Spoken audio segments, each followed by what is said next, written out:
Aceh sudah 7 tahun, yang seharusnya menyokong khususan Aceh tanyo pilkadanya di 2022, tetapi karena alasan COVID disatukan semua sama dengan seluruh Indonesia di 2020 tanggal 27 November yang akan datang. Lebih kurang 3 bulan tanyo sudah akan memilih. Kekuasaan berada di tangan rakyat, di ujung jaro tanyo masing-masing kekuasaan, dan urundan akan memakai kekuasaan itu untuk menentukan ke siapa akan amanahkan kekuasaan yang ba ujung jaro masing-masingnya, ba ujung jaro tanyo masing-masing. Tentu di dalam agama tanyo ada patron kenapa tanyo memilih seseorang. Menyepak mulia disebutkan ada rekam jejak. Pasti lun yakin menyotanyo yang punya pendidikan yang cukup, hana mungkin tanyo akan memilih seseorang dengan asal-asalan. Pasti tanyo harus terlihat rekam jejak siapa si A, B, C, dan D. Yang pertama bagi yang sudah pernah. Bagi yang sudah pernah, apa yang sudah dia perbuat misalnya untuk masyarakat. Nah, tentunya punya rekam jejak. Bagi yang belum pernah juga punya rekam jejak. Mungkin lagi lun karena 2 kali pernah di DPRK, kamu bersama Pak Bukhari waktunya nggak nyan bupati, lun sempat menjadi ketua DPRK Tiat, bersama Ganyan pernah memimpin di Aceh Besar, tentu juga punya rekam jejak sebagai anggota DPRK, sebagai ketua juga, dan sebagai anggota DPRA. Semuanya bisa terlihat menyujino karena dunia canggih. Menyota buka Google, menyota search misalnya nama Musannif, pasti sudah nampak kira-kira apa-apa saja kiprah Musannif di dalam pemerintahan selaku anggota Dewan atau Perwakilan Rakyat. Ini lebih mudah menancip dengan yang sudah pernah duduk, yang sudah pernah menjadi bupati di periode-periode sebelumnya. Tentu awaknya juga punya rekam jejak, apakah mereka ada membangun di semua tempat di seluruh sudut di Aceh Besar, atau hanya membangun di beberapa tempat yang punya kepentingan mereka saja.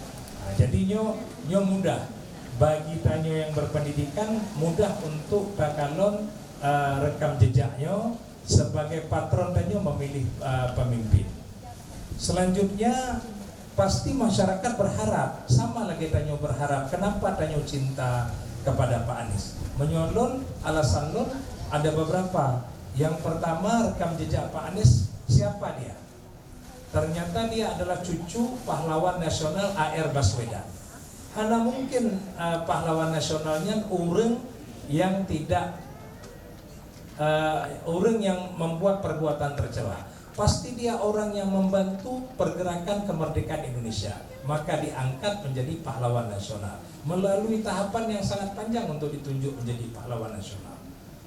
Jadi tentunya orang-orang baik, berarti dari keluarga orang-orang baik Pak Anies. Yang kedua, rekam jejak pendidikan, jelas Pak SD, SMP, SMA, S1, S2, S3, beliaunya jelas. Nah, jadi memang tidak ada bahwa nyo terindikasi ijazah palsu atau pakiban, yang tidak ada Pak Anies. Yang ketiga, pada saat diberikan kekuasaan dia amanah. Pak dakalon goknya amanah. Yang pertama lun katuh rumah goknya Pak Muluk, lun kedua katuh rumah goknya. Rumah goknya berada di gang sempit di Lebak Bulus. Menyotakalon rumah mantan-mantan gubernur Jakarta dengan anggaran 80 triliun lebih. Hanya mungkin rumahnya di gang sempit. Rata-rata mantan gubernur Jakartanya rumah di komplek-komplek mewah di Jakarta ya. Sementara gaknya berada di gang sempit. Di gang sempit yang 2 mobil pun tidak bisa lewat. Jadi kebetulan pecut halaman di rumah gaknya mungkin untuk mengelak apabila ada 2 motor. Yang kondisi gaknya. Yang kedua, indikasi bahwa gaknya amanah, 3 mantan ketua KPK bergabung di tim sukses Pak Anies. Pasti ketiga mantan ketua KPK-nya punya data siapa kepala-kepala daerah yang mungkin kurang jujur atau tidak amanah, pasti ada data. Sehingga urunnya mau menjadi tim ses. Akibat 3-nya, maka lu jatuh cinta kepada Pak Anies. jatuh cinta lun kepada Pak Anies, memang gepetimoh cinta mungkin ya Allah Ta'ala, sehingga lun berani keluar dari partai yang sudah membesarkan lun. Berani lun keluar pada saat ini, karena lun merasa tidak ada gunanya lun berpolitik kalau lun harus membela orang yang tidak sesuai dengan keinginan umat, keinginan masyarakat. Maka lun keluar, bergabunglah lun dari P3 kepada PKB, dan alhamdulillah pada saat itu PKB di Aceh Besar kursinya cuma satu. Wadah satu kursinya, lun pegah lun bakal calon bupati kem kau Pak Mulyadi.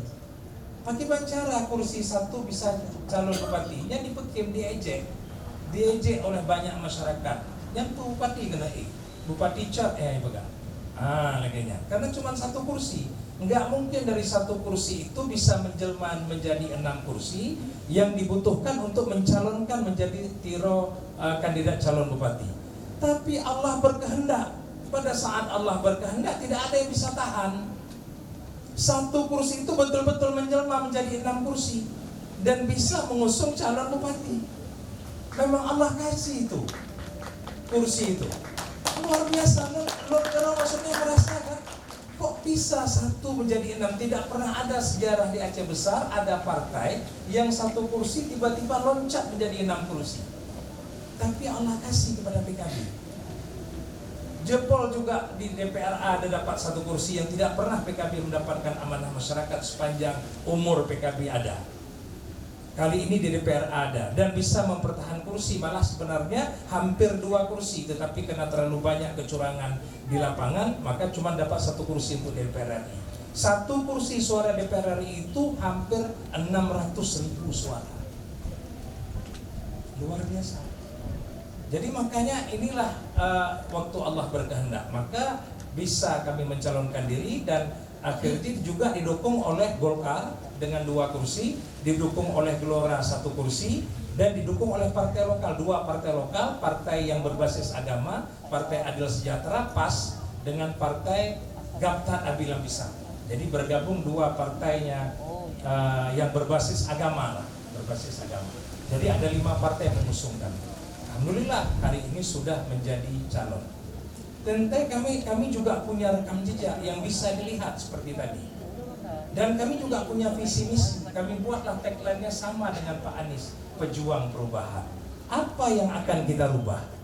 Itu pertanyaannya. Kalau dilihat di tagline-nya pejuang perubahan, kira-kira apa yang akan dirubah? Kami melihat yang paling penting dirubah hari ini adalah karakter pemimpin atau perilaku pemimpin. Itu dulu yang paling utama. Karakter atau perilaku pemimpin. Nggak usah yang lain, kita nggak usah bicara pembangunan dulu. Tapi karakter pemimpin, bagaimana dia bisa menjadi pemimpin yang bisa menjadi tempat penyelesaian masalah masyarakat. Bisa tetap berkomunikasi, bisa tetap seperti ini. Apa caranya? Kalau saya sudah dapat caranya, dan ini saya janjikan terus kepada masyarakat. Apa caranya? Karena saya selama ini mendapatkan kepercayaan menjadi khatib di berbagai masjid, maka nyan akan lun peden, nyan akan lun peden bahwa lun akan menjadi khatib paling tidak di 68 masjid kemukiman se-Aceh Besar. Ya. Di Oro Jumat, poh 30 katruk ke masjid. Dari poh 30 sampai poh 12 kita buat pertemuan dengan mukim, dengan kecil, dengan tokoh masyarakat, pimpinan balebe, pimpinan Dayak yang ada di kemukiman itu, dengan ibu-ibu, tokoh perempuan, dengan tokoh muda. 2 jam itu kita diskusi di dalam masjid. Kira-kira apa permasalahan di mukim Urendra? Itulah secara menjaga, karena kalau untuk berkomunikasi satu persatu nyona terduh ribero pilih tanyonya karena mungkin siapapun tidak mungkin. Mau presiden sekalipun, gubernur, tidak mungkin dia akan satu persatu. Nah, tetapi caranya lun pikir untuk bisa menjaga komunikasi dengan masyarakat itu seperti itu. Kenapa harus dijaga komunikasi? Aceh Besarnya luas dah Aceh Besar. 600 leboh kampung mulai dari Aki Selawak, Ro Aki Grupe, Pulau Aceh, Krung Raya. Kesulitan kamu selamanya mendapatkan undangan maulud punya Sabtu Minggu 20 tempat. Taboh di Ituon, taboh Cokli, taboh Pekanbadak, taboh Delung. Bagaimana cara 20 kok tempat yang bisa saja dengan area yang sangat luas itu. Jadi memang kesulitan, kecuali tanyo lun lakukan kuno lagi lun pegang